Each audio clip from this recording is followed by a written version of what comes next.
महिला ग्रामीण बेगर शेती सहकारी पतसंस्था मर्यादित सळे तालुका पंढरपूर या संस्थेच्या उद्घाटन समारंभ प्रसंगी उपस्थित असलेले गावातील सर्व सन्मान्य, या संस्थेचे सर्व संचालक बोर्ड, सर्व आमचे सहकारी, आमचे मित्र, सर्व सगळे ग्रामस्थ,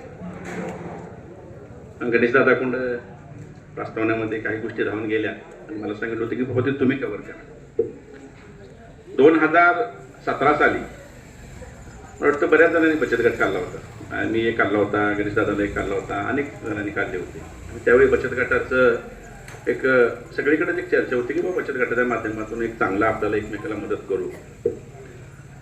काळानुसार 3-4 बचत गट राहिले. त्या बचत गटामध्ये गणेशदादाचा बचत गट राहिला आणि त्यांचं दादा असं होतं की 1000 रुपये मासिक म्हणजे जमा करायचे, म्हणजे बचत होती, आणि 22,000 रुपये महिना जमा करायचे, त्यात ते वाटायचे.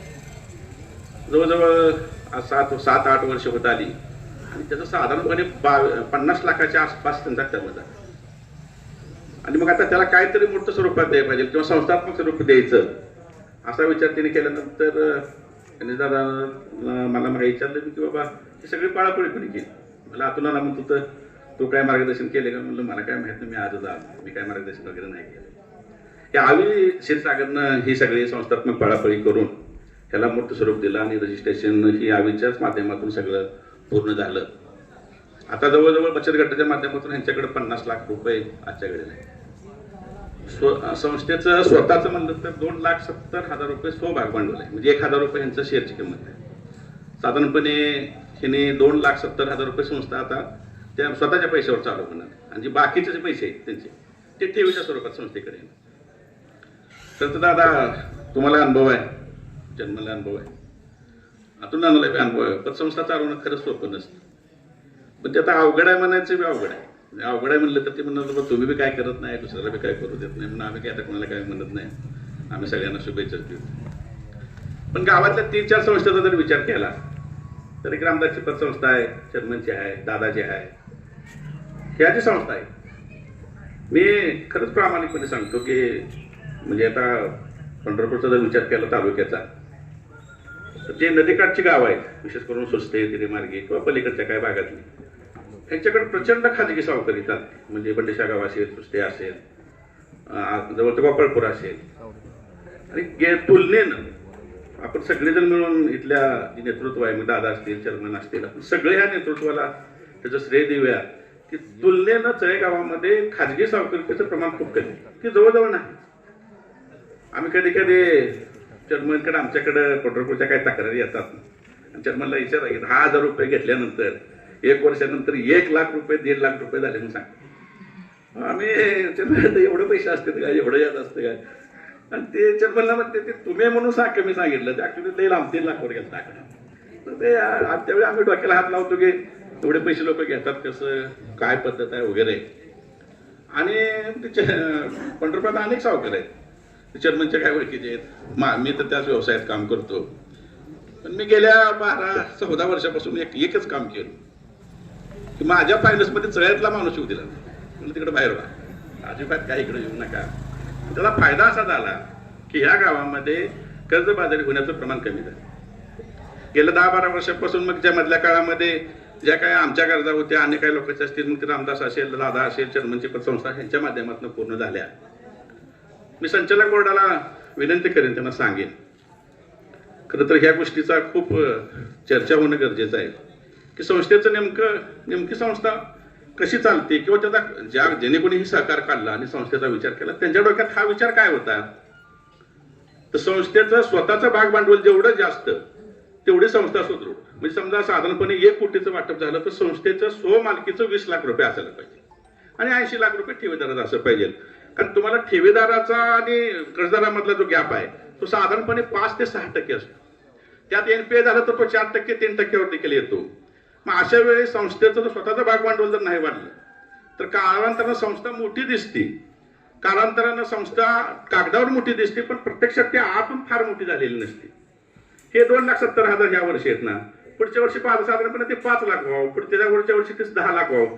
हे जेवढं मोठं तेवढी संस्था आर्थिकदृष्ट्या समृद्ध आणि सुदृढ वाचते. मला आतून विचारलं, म्हणलं ते तुम्ही पुण्याचे दाहिरीला त्यांना एक पतसंस्था काढली. त्यांना म्हणलं मी नाही काढायला लावली, त्यांनीच एक बचत गट होता, त्यांचं 1 कोटी रुपये जातं, त्यांनी काढल्यानंतर मी त्या चर्चेमध्ये कुठे गेलो तर मी त्यांच्या संचालक बोर्डावर गेलो. पण त्यांच्या दाहिरीच्या पतसंस्थेमध्ये पहिल्या दिवसापासून 1 दिवस देखील मायनस झाले नाही. म्हणजे मायनसचा शब्दाचा अर्थ काय असतो, तुमच्याकडे ठेवी जास्त आल्या आणि कर्ज वाटप कमी झालं तर तुमचा जो मेंटेनन्स आहे जवळजवळ 50,000 रुपये महिना जो मेंटेनन्स येतो आणि तुम्हाला 30,000 रुपये मिळलं तर 20,000 रुपये मायनसमध्ये जातात. आता ह्यांना देखील साधारणपणे नाही म्हणलं तर 30,000 ते 35,000 रुपये मेंटेनन्स दर महिन्याला येणार. त्या पद्धतीनं पुढे पैसे गेले पाहिजे. आणि दुसरे एक त्यातले आता नवीन आता काय अडचण आहे, समजा तुम्ही 1 कोटीची ठेवी घेतली तर तुम्हाला यार काय सांगते की तुम्ही 30 लाख रुपये नॅशनल बँकेत होतो. नॅशनल बँकेचा व्याजदर आहे 7%. तुमचा ठेवीचा आता ह्यांचा किती आहे मला माहित नाही, पण साधारणपणे 11-12% असतो आपला. 4%चा गॅप संस्थेला भरावा लागतो. मी संस्था अडचणीत येण्याचे म्हणजे ती एक कारण आहे की 4% सरकार ऐकतच नाही. सरकार म्हणते काही सांगू नका, नॅशनल बँकेत 60% पैसे ठेवा. 60% पैसे ठेवले की 4%चा गॅप पडतो. हे आधी काय तांत्रिक गोष्टी आहे. ह्याला एकच सोपा आणि चांगला पर्याय काय आहे की संस्थेचं स्वतःचं भाग भांडवल जास्तीत जास्त वाढवणं आणि संस्थेचा कमीत कमी मेंटेनन्स ठेवणं. मी संचालक बोर्डाला त्यांच्या सचिवांना मनापासून धन्यवाद देईन. खरं तर मी काय आजच्या पुरतं म्हणणार नाही, मी शुभेच्छा देईन. ज्या काय त्यावेळी अडचणी येतील मग ती संस्था कुणाची असली मला विचारायला तर मी त्यातलं काय जे काय मला जेवढं ज्ञान आहे तेवढं मी सांगण्याचा प्रयत्न करेन. पण दादा ह्या गावामध्ये संस्थेच्या समोर सगळ्यात मोठी अडचण अशी आहे की गावात आता कर्जदार शिल्लक नाही. म्हणजे एवढ्या 4 संस्था आहेत आणि गावाचा तुलनेनं विचार केला तर गावाची लोकसंख्या तशी कमी आहे. मी ह्यांनाही सांगेन की बाबा तुम्हाला ठीक आहे, आता तुम्ही चळ्यापुरतं केलंय, भविष्यात तुम्ही मध्ये तालुक्यामध्ये करा किंवा 3-4 गावं जोडा, चळपाटीला करा. कारण गाव आहे बेटावर असल्यासारखं. गावामध्ये उद्योगधंद्याचं प्रमाणाला एक वाढ कमी झाली, म्हणजे वाढ जवळजवळ फुटली. आणि नव्यानं काय ह्या गावात काय डेव्हलपिंगचं म्हणजे दुसरं कुठलं गाव जोडलं जाणार नाही, काही नाही. अशा वेळी उद्योग काय तयार होणार नाही. अशा वेळी जे आपल्यातले चांगले गरजू आहेत त्या सगळ्या गरजूंना एक चांगल्या माध्यमातून आपण कर्ज उपलब्ध करून द्यावं. आता जवळजवळ मला वाटतं 16% व्याजदर रेग्युलर पतसंस्थेचा आहे. तुम्हाला मी कर्जदार आहे म्हणून मी तुम्हाला एवढीच विनंती करेन की काय 2%-3% कमी करता येते का बघा. ठेवीचा आकडा 10च्या पुढे शक्यतो जाऊ नये. आणि गणेश दादाला मी शुभेच्छाच देईन की गणेश दादा आजपासून राजकीय दरवाजे बंद झाले. बस संस्था काढली की राजकारणात फार करिअर होत नाही. कारण लोक असेल ना कसं पैशाचा व्यवहार आला की लोक नाराज होणार, पुन्हा मत मागायला गेले की आम्हाला तो असं केलं तसं केलं म्हणणार. त्यामुळे एक तर संस्था होईल नाही तर एक तर राजकारण होईल. आणि संस्था चांगले जर चालवायचे म्हणलं तर पंढरपूरला प्रकाश पाटलाचं उदाहरण आहे. एक ग्रामीण भागातला माणूस मला वाटतं 1,000 कोटीपर्यंतची संस्था आहे. 3,000 कोटीचा व्यवसाय करते आणि ती तुंगचीच आहे. मर्यादित तुंगत आहे, शाखा पंढरपूरचे पापती तुम्हालाही माहित असेल. आता त्याने मल्टीस्टेट केले असेल. एक त्याने टार्गेट करून ठेवून जर काम केलं तर संस्थांमध्ये चांगलं काम करता येतं. कर्जदारांना मी विनंती करेन की आपल्या सोयीच्या संस्था आहेत, चांगल्या पद्धतीने आपण कर्ज फेडावं. ठेवीदारांना विनंती करेन की त्यांनी बी आपल्या संस्था म्हणून हे करावं. आणि सगळ्यात महत्त्वाचं म्हणजे संचालक जे बोर्ड आहे त्या संचालक बोर्डाला विनंती करेन की त्यांच्या ठेवीदारांच्या कर्जदार असतील किंवा त्यांचे पिकमीधारक असतील, RD धारक असतील, ह्यांच्या विश्वासाला कुठेही तडा जाऊ नये. कारण ते लोकांचं कसं असतं, लोक खूप घाबरतात. पुन्हा जर ठेवी जर त्यांना वाटलं बाबा आपल्याला सुरक्षित आहेत तर लोक नको गरज नसताना देखील ते परत काढण्याचा प्रयत्न करतात.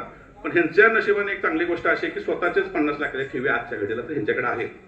मी मनापासून यांना शुभेच्छा देईन. ज्या वेळी काय अडचण येतील त्यावेळी मी मार्गदर्शन नक्कीच करेन. कारण ते बचत गट काढत असताना मी त्यांच्यासोबत सक्रिय होतो. या पतसंस्थेच्या कार्यक्रमाला मला बोलवलं, माझा मान सन्मान केला, त्याबद्दल आपल्या सर्वांचा मनापासून आभार मानतो आणि थांबतो. जय हिंद, जय महाराष्ट्र. आज तुळजाई महिला ग्रामीण बिगर शेती पतसंस्थेच्या उद्घाटनाचे अध्यक्ष हरीशदादा, आपले ज्येष्ठ नागरिक राजाभाऊ, सर्व आजी माजी कारखाने संचालक, सरपंच सदस्य व इतर सर्व मान्यवर आणि ह्या संस्थेचे चेअरमन, व्हाईस चेअरमन, संचालक मंडळ. खरं तर बंडूभाऊनं आता पाकच सांगितले, पाक सावकारकीपासून ठेवीपर्यंत सांगण्यासारखं काय नाही.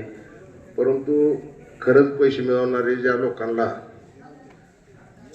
खाजगी सावकारकीत नादाला लागून पैसे बुडवून पाडण्यापेक्षा आपलं पैसे इथं ठेवी जर दिल्या तर त्याची वसूल ती पतसंस्था 10-12 जण करते. ती बंडभाऊ त्यामुळे पतसंस्था आणखी निघल्या तर चांगलंच आहे, काय तोटा नाही. आता बाळूनानासारखे नाव आवरेज काढायचं, पैसे स्वतःच काय कोणाला द्यायचं नाही, तर इथं पतसंस्थेत ठेवायचं, वसूल त्यांची ती करते. खाजगी दिल्यावर पैसे निघायचा विषय याचा तर संपला.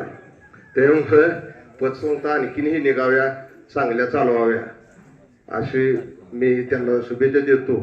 आणि खरं तर गणेशदादाचा अगदी त्यांच्या कुटुंबाचा स्वभाव असा आहे, थोडं उत्पन्न कमी निघलं चालेल पण खर्च कमी असतो. त्याच्यामुळे त्यांचं गणित कधीच बिघडत नाही आणि ती भविष्यात पतसंस्था चांगली चालवतील आणि मोठी भरभराटी होईल अशी त्यांना शुभेच्छा देतो आणि माझे 2 शब्द संपवतो.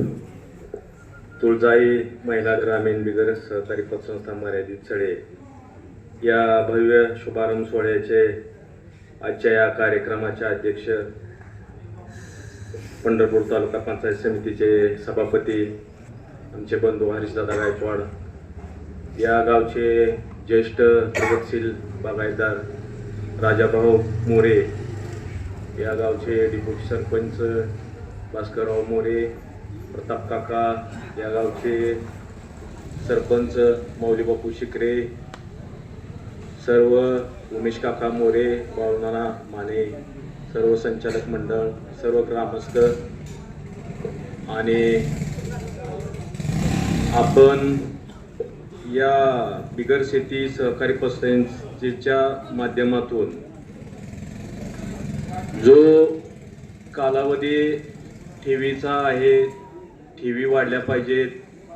कारण बंडोभाव मला काही पतसंस्थेतला लय अनुभव नाही, मी काय चालवलेली नाही, काढले ती पुतण्यानं काढलेली आहे. त्यामुळं आपण काय ह्यांना मार्गदर्शन करायचं म्हणजे ह्यांना शुभेच्छाच देणार आहे आपण. आणि खरंच यांची भरभराटी हो, पुढील ठेवी वाढवू द्या. सर्वांनी ज्या उत्पन्न निघाल्याने ठेवी करा, कारण कर्जदार घेणारा हा शेवटी गरजवंत असतो आणि त्याची गरज भागली 5% 10% व्याजानं घेण्यापेक्षा जर त्याला पतसंस्थेतनं थोड्या कालावधीसाठी किंवा थोड्या मर्यादित कालासाठी कमी व्याजाने जर गरज भागली तर तो कर्ज फेडू शकतो.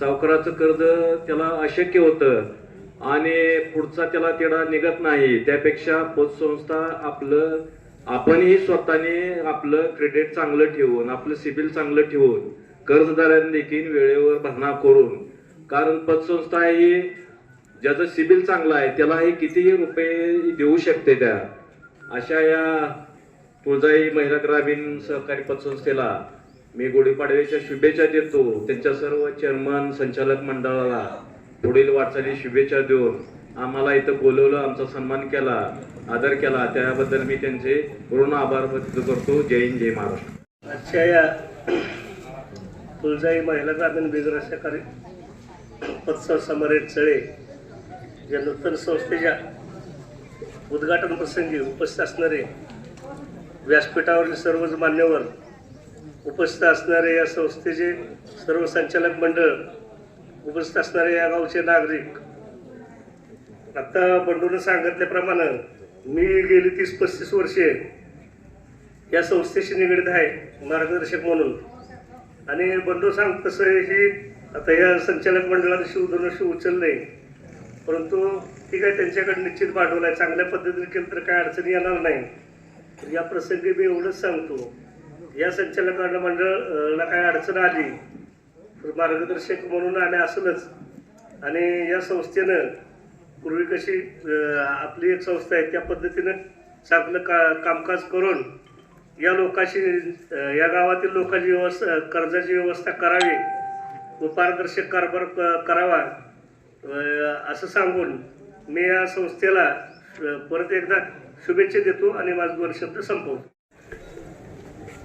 आजच्या या तुळजाई पतसंस्थेचे उद्घाटक आमचे स्नेही आदरणीय राजाराम भाऊ, या कार्यक्रमासाठी उपस्थित आमचे सहकारी भास्कररावजी मोरे, बाळूनाना माने, संतोषदादा गायकवाड, प्रताप काका मोरे, उमेश काका मोरे, या गावचे सरपंच, उपसरपंच, सर्व ग्रामपंचायत सदस्य, या संस्थेचे सर्व चेअरमन, व्हाईस चेअरमन, सर्व संचालक मंडळ आणि उपस्थित ग्रामस्थ आणि तरुण मित्रांनो, या तुळजाई महिला ग्रामीण बिगर शेती सहकारी पतसंस्थेच्या या उद्घाटनाच्या कार्यक्रमाच्या निमित्तानं गेले एक तासभर झालं बऱ्याच वक्त्यांनी आपली भाषणं केली. ही भाषणं करत असताना आपचे तालुकाध्यक्ष उदयजी मोरे यांनी या पतसंस्थेच्या बद्दल, बचत गटाच्या बद्दल बरीचशी माहिती आपणाला दिली. पण उदयजी, या पतसंस्थेमध्ये आणखी एक महत्त्वाचा मुद्दा आहे. तो आपल्या गावातल्या संस्थांनी पहिल्यापासून अंमलात आणला नाही. माझ्या सहित आपल्या गावातली 2 नंबरची पतसंस्था भास्करराव काढली, म्हणजे 1988ला. त्याच्या अगोदर दर्लिंग नागरी निघाली होती. तर त्यावेळेपासून आता तुम्ही जे प्रकाश पाटलाचं उदाहरण दिलं, मागच्या महिन्यात एका लग्नात मला भेटल्यावर प्रकाश पाटलांना मी विचारलं होतं की तुमचा व्यवसाय किती आहे. तर 3600 कोटीचा व्यवसाय आहे त्यांचा वर्षाचा. त्यांचं सूत्र काय माहिती आहे का? आपण काय करतो गावातल्या पतसंस्था, कोणी आला कर्ज मागितलं देऊन टाकतो. तिथं तशी पद्धत नाही. 3 महिने पिगमी भरायची. समजा 3 महिन्याची पिगमी तुम्ही 10,000 भरली तर त्याला 6,000 रुपये कर्ज द्यायचं, 10,000 द्यायचं नाही. म्हणजे आपल्या गावातली एकही संस्था ही अंमलात आणत नाही. मग आता जुन्यांना जमलं नाही, या संस्थेनं तर ती प्रयोग करावा आणि आपली आर्थिक स्थिती भक्कम करावी अशी मी त्यांना विनंती करतो. मगाशी उदयजी आपण एक मुद्दा मांडला की आता गावात कर्जदार सापडले नाहीत. तर माझ्या माहितीप्रमाणे कर्जदारच काय संचालक मंडळ सुद्धा सापडणार नाही. आता एवढ्या संस्था झाल्या, चेअरमन, व्हाईस चेअरमन, संचालक, सगळ्या संस्था. मला वाटतं 12 का 14वी पतसंस्था असेल आता ही या आपल्या गावातली. लोकसंख्या बघितली तर 6-7 हजार आहे आणि 12वी 14वी पतसंस्था आहे. आता मगाशी त्यांनी गणेशदादांनी सांगितलं की आमचा 50 लाखाचा टर्नओव्हर आहे बचत गटाचा. मग त्याला मी सुचवेन की त्या 50 लाखाचं जे डिपॉझिट आहे त्यातले एक 25 लाख रुपये तुम्ही DCC बँकेत किंवा दुसऱ्या बँकेत ठेवलं पाहिजे संस्थेच्या वतीनं. नाही तर नियम आहे पण पाळतातच असं काही नाही. आता नियम आहे 20% FD करायची, परंतु काही सगळेच करू शकत नसतात. पण त्यातले एक शेफ बाजू म्हणून त्यातले एक निम्मी रक्कम दुसऱ्या बँकेत यांनी ठेवावी. कर्ज देत असताना प्रत्येक महिन्याला 1 किंवा 2च प्रकरण सोडावं.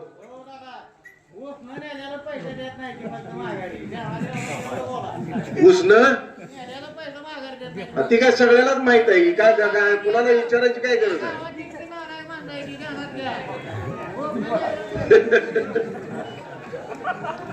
तर या दृष्टीनं या पतसंस्थेनं कामकाज करावं आणि या गावाच्या लौकिकात भर पाडावी अशा प्रकारची शुभेच्छा मी त्यांना देतो. परत एकदा त्यांच्या कार्याला शुभेच्छा देतो. आम्हाला बोलवलं, आमचा मान सन्मान केला त्याबद्दल त्यांचा मी ऋण व्यक्त करतो आणि थांबतो.